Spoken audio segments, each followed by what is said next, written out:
Hey, this is Adam Hatcher, General Counsel to MAU Workforce Solutions, and thanks so much for taking a half hour to learn a little bit more about co-employment and how to manage your company's employment practices liability risk using a flexible workforce.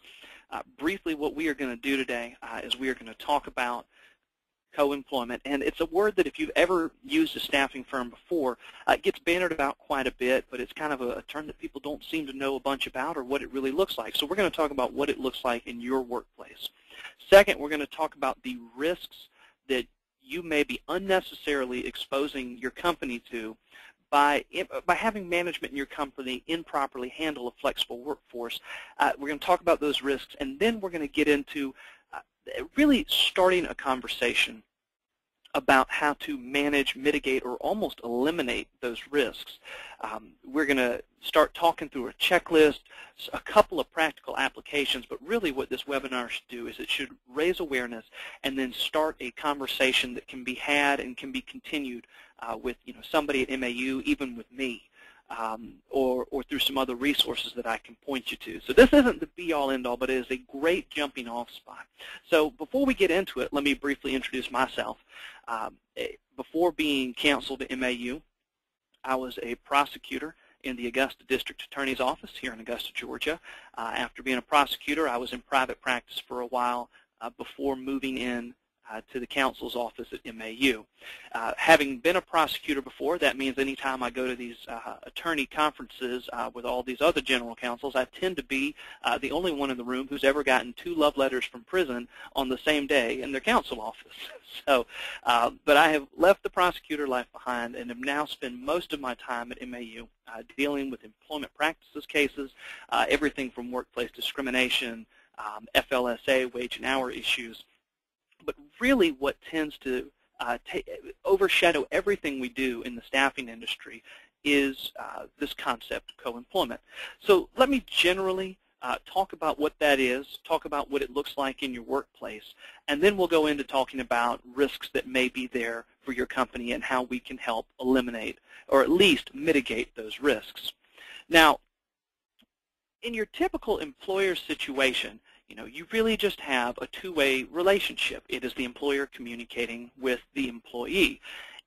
Co-employment, for all the ways people try to dress it up, is really pretty simple. Instead of that two-way relationship, now you have 2 companies that are in a partnership, each one taking some of the duties that one employer would typically have and some of the duties that one employer would typically have toward a single employee. And the goal of this is to make sure that the bulk of those duties fall on the workforce solutions firm versus the client company. So really, if you want to imagine it more visually, typically in a normal employer-employee relationship, it's just a two-way street. It's the employee talking straight to the employer. However, when you have a workforce solutions firm involved, I kind of imagine it more as like a triangle. So we have, obviously, the client company, and then you have the staffing firm, and then we have the temporary associate. And what you have when you have this triangle set up, instead of a two-way communication, you've really got communication arrows going 6 different ways. Now, for those of you that haven't had a blended workforce before, you may be sitting there saying, gracious, I mean, that looks a whole lot more complicated than what I was expecting and what would be beneficial. But one of the wonderful things, and I was actually sitting down with a new client of ours recently, and about 15 to 20 of their managers who are going to be directly supervising our associates, is when this works well, it helps eliminate a lot of the HR responsibility, a lot of the payroll and the typical employer responsibility, and then, as I'm going to get to, the employment practices liability that you would normally have for everybody that's under the roof of your company. Practically, what does it look like really quickly? Take, for example, how would this end up saving you time? For example, as any of us who have ever managed people know, it is inevitable. Every few months, you're going to sit down, and when you are taking someone through their final written warning, they're all of a sudden going to remember that one time recently that they forgot to tell you about where they suffered some kind of alleged discrimination or alleged harassment.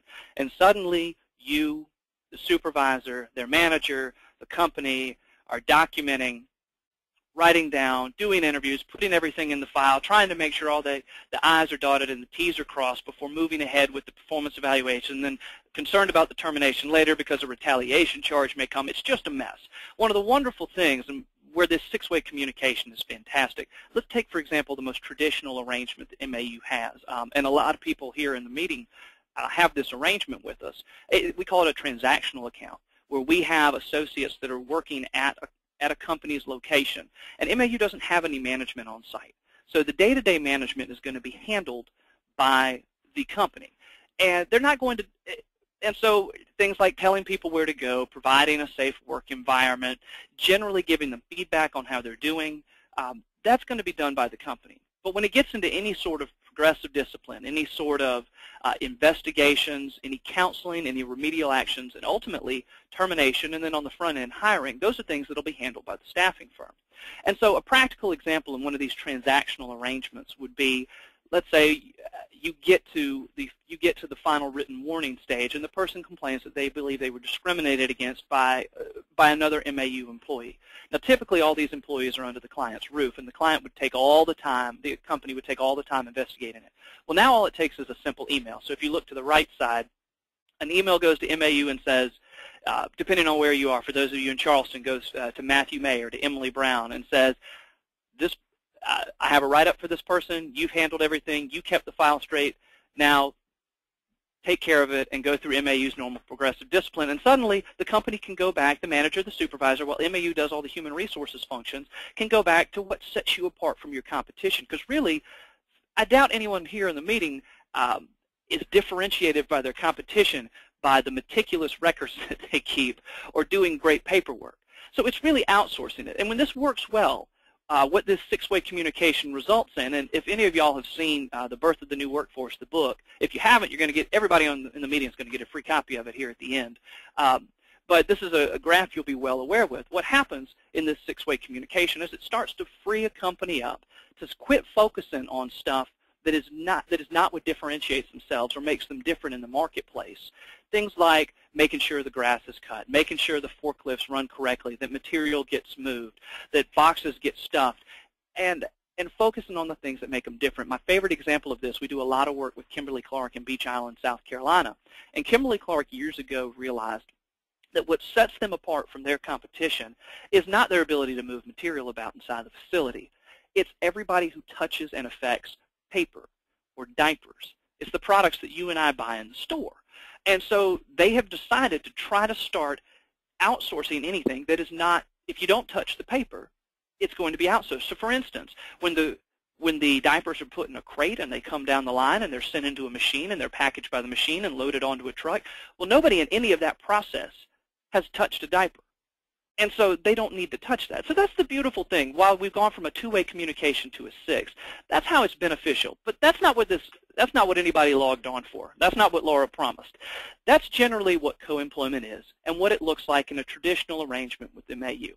Now the question is, how do we use this arrangement to reduce your employment practices liability? Or for those of you who are currently working with MAU, how do we help further educate your managers and your supervisors and make them aware of how they can help your company reduce liability? Now, the first question we have to ask if we're going to talk about reducing anything is, what is it?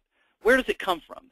So most of us are familiar with Title VII of the Civil Rights Act, which in general says that you cannot as an employer discriminate along any of the lines of protected classes. Now, we've got a few listed here at the bottom of the screen pulled from Title VII. But as everybody here in this meeting knows, this changes all the time.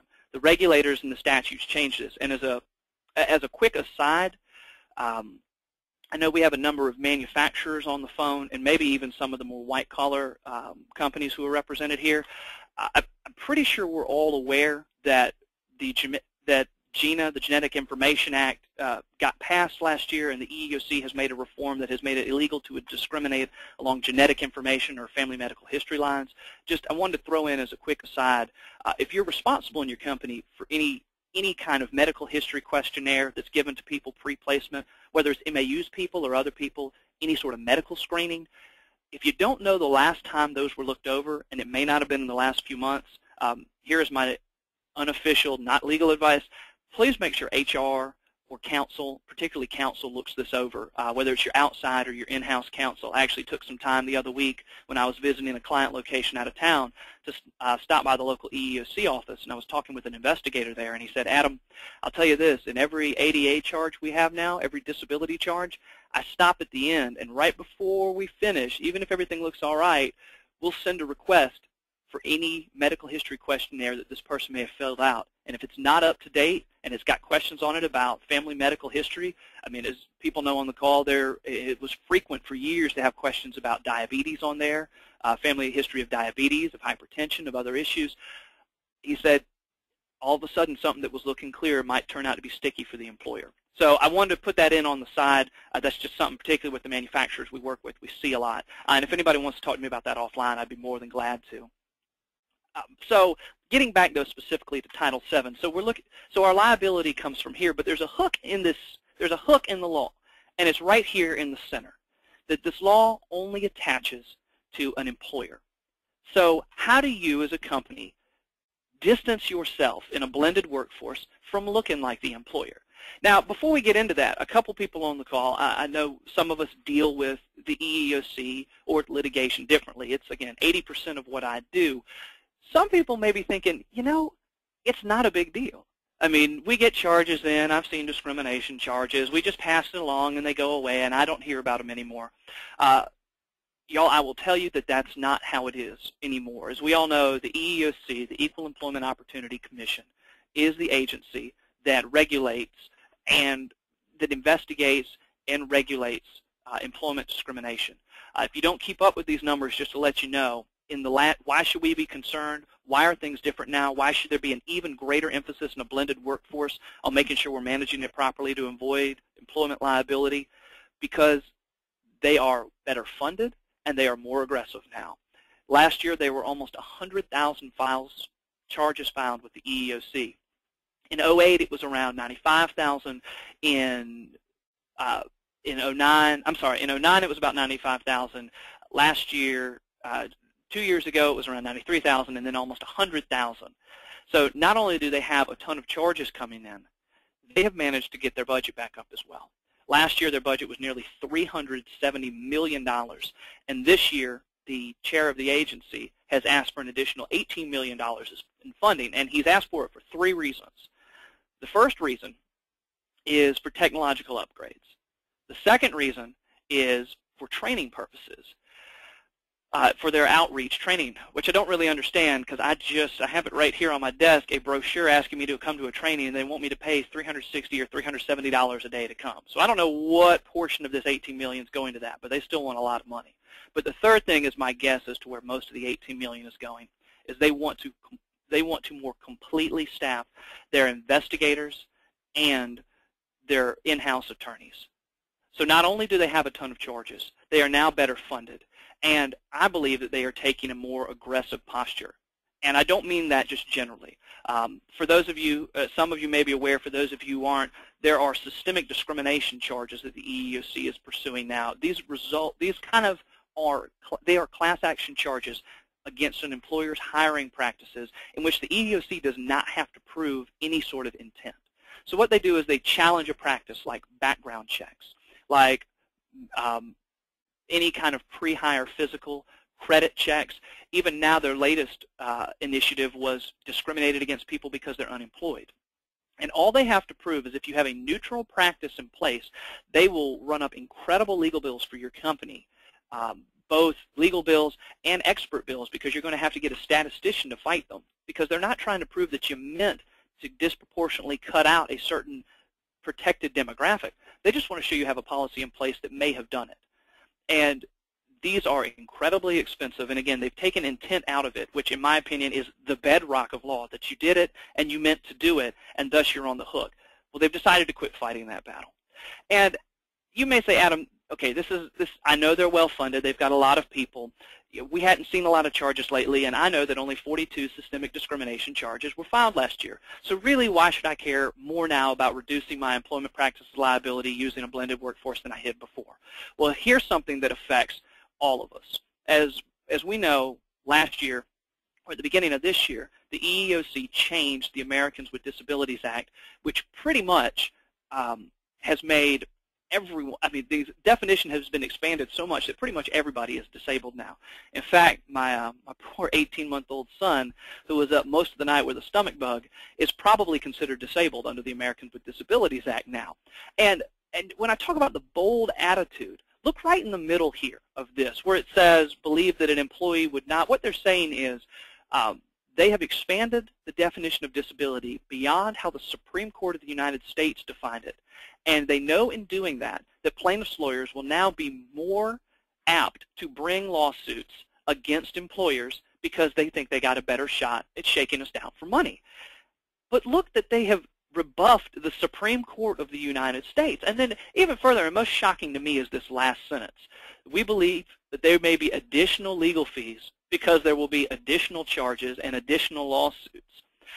We don't know how much those are, but then this is just the preamble. Then they go on, despite that, to give us the new regulations. And so now we know that not only is the EEOC, do they have more charges, and they're going to get more charges.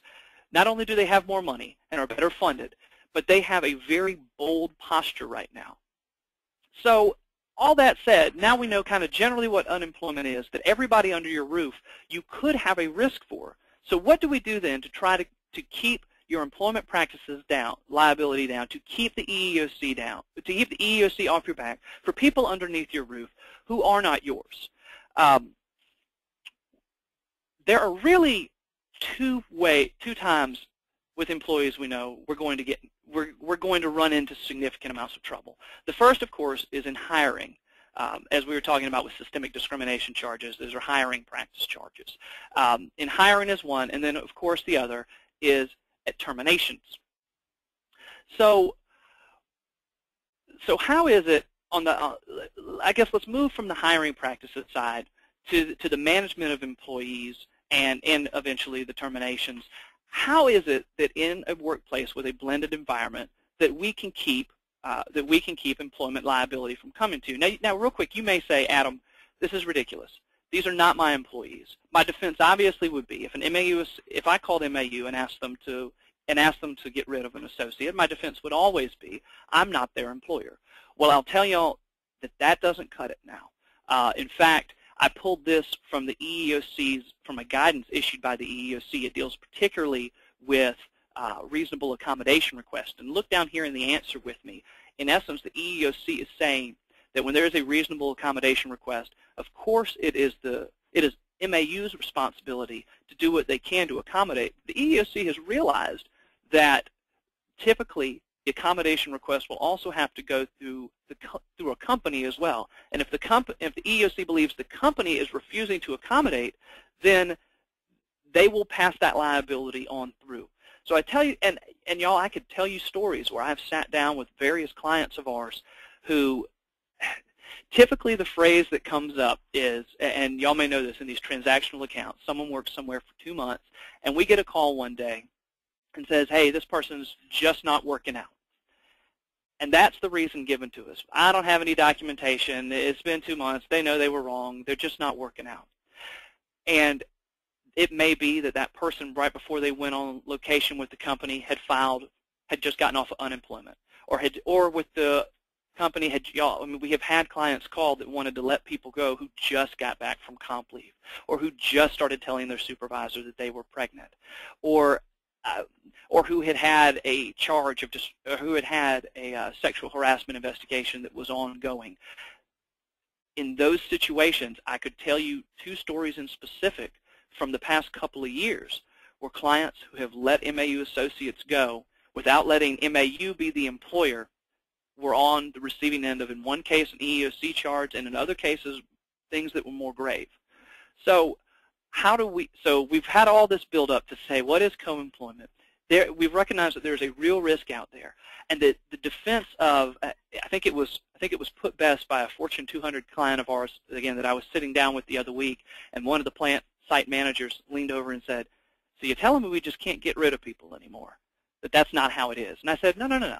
It's still a flexible workforce, but it's a much more aggressive environment. And so we need to continue to create with MAU and other companies a streamlined process to help make sure MAU has the proper documentation in place that, one, we are the employer and clearly the employer of record on paper, and two, to help insulate the client. So it sounds like a big thing that we're trying to tackle. We know there are tons of laws and regulations that people are getting all worked up about and can file charges about. But I think of it a little, in trying to reduce your liability, I think of it pretty simply as a checklist. Because when you sit down and ask, who is the employer, who does liability attach to? Obviously, for instance, in a transactional account, you will have a degree of responsibility. But here's what I want for you and for your company. I want you, when your supervisor or your HR or legal comes with a complaint, because inevitably something may come. In a joint employer situation, I'll be honest with y'all, despite all their funding, the EEOC still doesn't understand the workplace very well. You could end up with a charge. I want your defense to be very simple. This was not our employee. All we did was manage this employee. We did not hire them, discipline them, pay them, terminate them, or reassign them. And thus, we cannot be held liable. Go talk to MAU. And I'll gladly defend these charges. So I think of it as a checklist. So practically, what does it look like? In the transactional relationship that we talked about, look, MAU has all the responsibilities on the left, and this is really what you would want to be able to present. So we've talked about the six-way communication. Not only do we go through the hiring process, but then we're the ones who counsel, we discipline, we work with the company to make sure we understand the company's concerns, and then we're the one who communicates it with the associate. A great example I've seen is of a manufacturing client of ours who uses SAP. And every time you log into a process, you log into SAP. So if there is a defect, there is a person logged into the area where there's the defect. When a person reaches a certain number of defects, they then send a copy of that to the MAU person, to the supervisor over that area, and says, all right, your person who I supervise needs to be talked to, and you need to start running through progressive discipline. And that's the end of it. That's the last that the company's employee sees of it. That's the relationship I'm showing here. So obviously the company is responsible for supervision, safety, length of assignment, and for every now and again referring someone to MAU that MAU puts through. Now, what happens in a situation like I was talking? So that's what it looks like when it's good. But what happens when it goes wrong? When it ends up in a situation, and I'll tell you, we even had a time where a client got an EEOC charge, and we did not on an MAU associate because this checklist had become so skewed. So take, for example, the instance I gave you where MAU just gets the call that says, this person needs to be let go. Well, what we've done there is we've cut out MAU's ability to counsel and to discipline. And so, as you can see on the left, two things have been cut out from MAU. Never had a chance to counsel or discipline our employees, so now we look less like the employer. So we did hire them and send them, but we looked less. And then further, the client has, I put reassign on the client side, because in essence what a client will typically say is, listen, you don't have to fire them from MAU, but you have to get them out of my facility. And again, that is a completely legitimate complaint, but what we're trying to do here is make sure that when that is done, when there's an unsatisfactory worker, that we have insulated the company before we reassign. Again, if it starts to appear like the client is reassigning, we're starting to blur the lines and make it more difficult to defend, for the company to defend itself. And then finally, what if you have this situation where the only reason that really the associate would ever be given is that a company believes that you're just not working out, and in that maybe there was some discipline that the company supervisor decided to mete out, and it was a company that wanted to take part in the interview process as well. Now you can see that none of these things individually would really, let's go back real quick, none of these things individually would tip this scale too far. But when we start to combine them, we begin to run into a problem where it starts to look like the client is more of the employer, the company is more of the employer, and that's when that Title VII liability is going to begin to attach. Now, that's a lot, and we're up against 1130.